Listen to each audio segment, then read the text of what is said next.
Bismillahirrahmanirrahim. Assalamualaikum warahmatullahi wabarakatuh.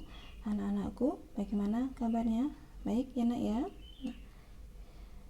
Hari ini kita akan melanjutkan materi bab 3 bagian B, yaitu kegiatan ekonomi dan kaitannya dengan perkembangan iptek.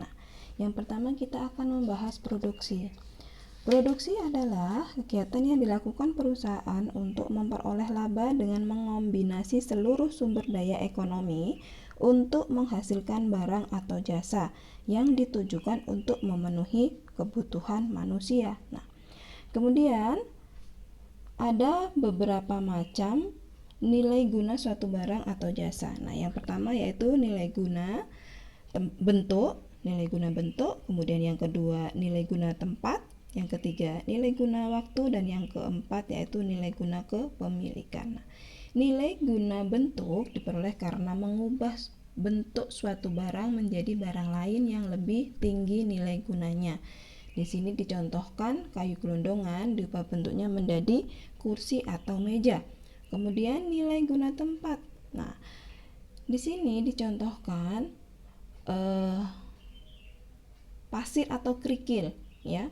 Jika di sungai tidak banyak manfaatnya, namun jika sudah dipindahkan dan dijual di toko bangunan, maka akan muncul nilai guna ya.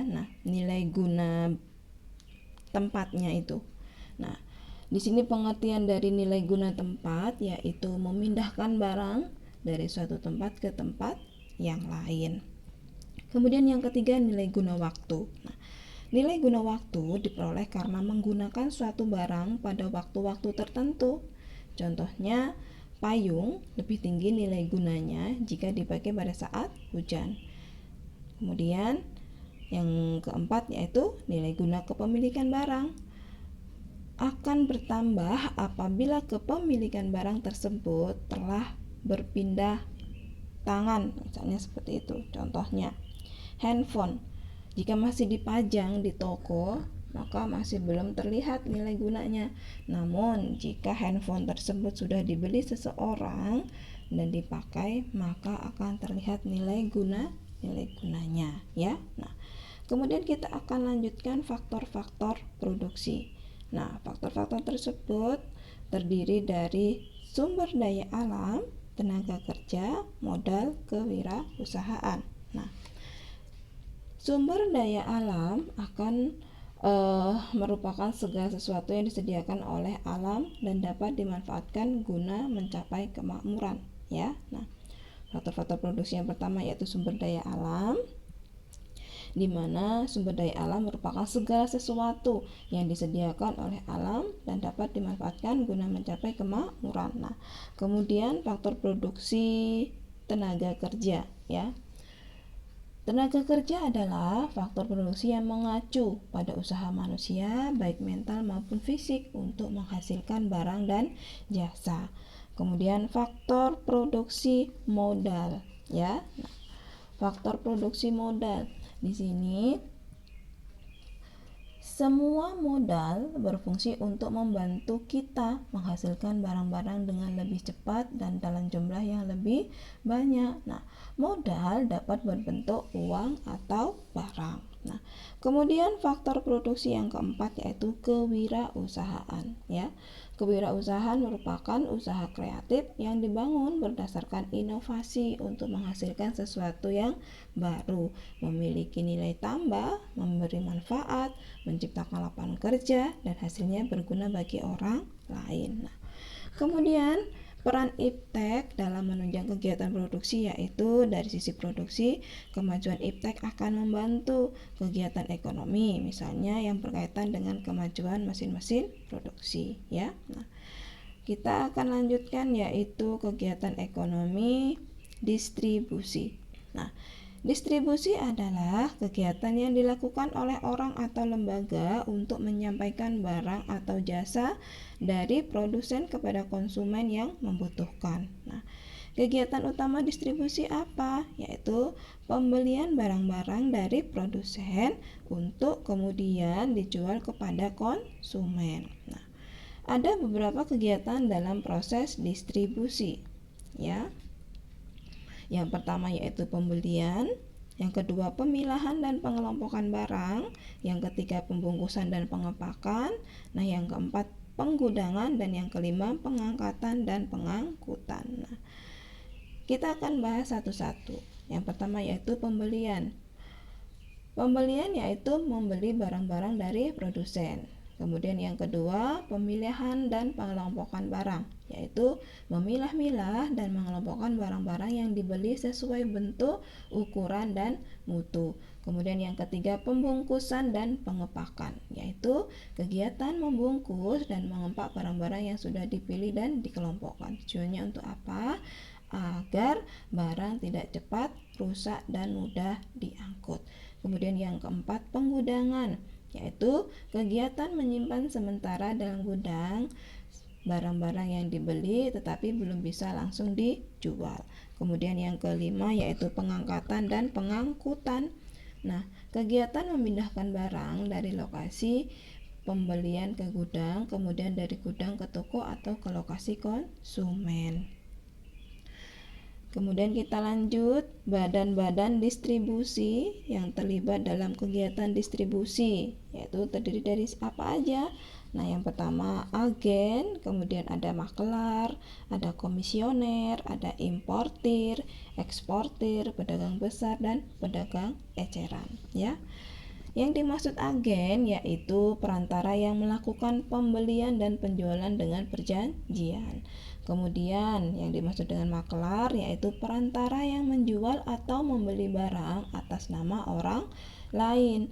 Nah, makelar tersebut mempertemukan penjual dengan pembeli untuk melaksanakan transaksi jual beli. Nah, kemudian kita lanjut komisioner, yaitu perantara pemasaran seperti makelar. Yang menguasai atau memiliki barangnya, ya. Kemudian importir, yaitu badan atau perusahaan yang membeli barang-barang dari luar negeri untuk dijual di dalam negeri. Kemudian eksportir, yaitu badan atau perusahaan yang menjual barang-barang yang dihasilkan oleh produsen dalam negeri ke luar negeri. Kemudian pedagang besar atau grosir, yaitu pedagang yang membeli dan menjual barang dalam jumlah besar. Kemudian pedagang eceran, yaitu pedagang yang membeli barang dari produsen atau pedagang besar kemudian menjual barang tersebut kepada konsumen. Baik, kita lanjut, yaitu sistem distribusi dapat dibedakan menjadi yang pertama distribusi langsung, yang kedua distribusi semi langsung, yang ketiga distribusi tidak langsung. Nah, distribusi langsung yaitu melalui sistem di mana barang-barang disampaikan langsung tanpa melalui perantara. Kemudian distribusi semi langsung yaitu barang-barang disampaikan produsen kepada konsumen melalui pedagang eceran. Kemudian distribusi tidak langsung. Di sini produsen menjual barang terlebih dahulu kepada perantara, ya. Kemudian perantara menjual barang kepada pedagang eceran. Kemudian kita lanjut, yaitu kegiatan ekonomi, yaitu konsumsi, ya Nak. Konsumsi adalah kegiatan yang dilakukan oleh orang atau badan menghabiskan atau mengurangi nilai guna suatu barang atau jasa dalam rangka memenuhi kebutuhan. Faktor yang mempengaruhi kegiatan konsumsi. Nah, yang pertama ada faktor-faktor ekonomi yang menentukan konsumsi, mencakup tingkat pendapatan, kemudian yang kedua tingkat harga barang dan jasa, kemudian yang ketiga ketersediaan barang dan jasa. Kemudian faktor-faktor non-ekonominya yaitu jumlah tanggungan keluarga, tingkat pendidikan, tempat tinggal, kemudian lingkungan sosial, budaya, agama, dan adat. Nah, yang pertama kita akan membahas faktor-faktor ekonomi yang menentukan konsumsi, yaitu yang pertama tingkat pendapatan, di mana pada umumnya semakin tinggi pendapatan seseorang, maka semakin banyak jumlah dan jenis barang yang akan dikonsumsi. Nah, kemudian yang kedua yaitu tingkat barang dan jasa. Semakin tinggi harga barang dan jasa, maka akan semakin sedikit jumlah barang dan jasa yang dikonsumsi atau sebaliknya. Kemudian yang ketiga yaitu ketersediaan barang dan jasa, di mana ketersediaan barang mempengaruhi konsumsi. Meskipun seseorang mempunyai pendapatan yang tinggi, dia tidak bisa mengonsumsi suatu barang yang tidak tersedia, ya. Nah, tadi yaitu faktor-faktor ekonomi. Nah, sekarang faktor-faktor non-ekonomi. Nah, yang pertama jumlah tanggungan keluarga. Semakin banyak jumlah anggota atau tanggungan keluarga, maka akan semakin banyak pula jumlah dan jenis konsumsi keluarga yang bersangkutan. Kemudian tingkat pendidikan. Nah, semakin tinggi tingkat pendidikan seseorang, maka semakin beragam kebutuhan yang dimiliki. Kemudian yang ketiga tempat tinggal, di mana kebutuhan yang dimiliki orang yang tinggal di daerah pedesaan maka akan berbeda dengan kebutuhan orang yang tinggal di perkotaan. Kemudian yang keempat yaitu lingkungan sosial budaya agama dan adat istiadat. Di sini dicontohkan orang Tapanuli Utara. Orang Tapanuli Utara bisa mengonsumsi suatu makanan, tapi di tempat yang lain tidak bisa mengonsumsi, ya. Nah, kemudian kita akan lanjutkan yaitu pelaku-pelaku utama dalam perekonomian, ya. Di sini dalam kegiatan konsumsi pelaku ekonominya yaitu yang pertama rumah tangga, yang kedua rumah tangga produsen atau perusahaan, dan yang ketiga pemerintah. Nah, rumah tangga adalah suatu unit terkecil dalam masyarakat, di mana kegiatan utamanya dari rumah tangga yaitu apa?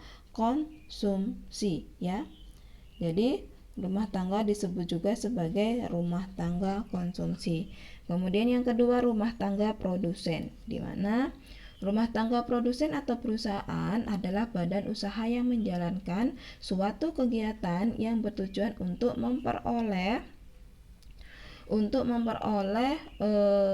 keuntungan, di mana kegiatan utamanya adalah memproduksi suatu barang. Kemudian yang ketiga pemerintah. Peran pemerintah sebagai pelaku ekonomi yaitu pemerintah bertanggung jawab atas kemakmuran rakyat. Dalam perekonomian, peran utama pemerintah adalah sebagai pengatur kegiatan ekonomi agar kegiatan perekonomian berjalan dengan lancar. Hal ini menyebabkan pemerintah berwenang untuk membuat kebijakan. Nah, baik, untuk materi bab 3 bagian B cukup sampai di sini. Semoga materi yang sudah Ibu sampaikan mudah dipahami. Jika anak-anakku ada yang perlu ditanyakan atau ada yang belum dipahami, silahkan hubungi Ibu atau apri Ibu, ya nak ya. Pesan Ibu, tetap semangat, jaga kesehatan selalu. Jazakumullah khairan. Assalamualaikum warahmatullahi wabarakatuh.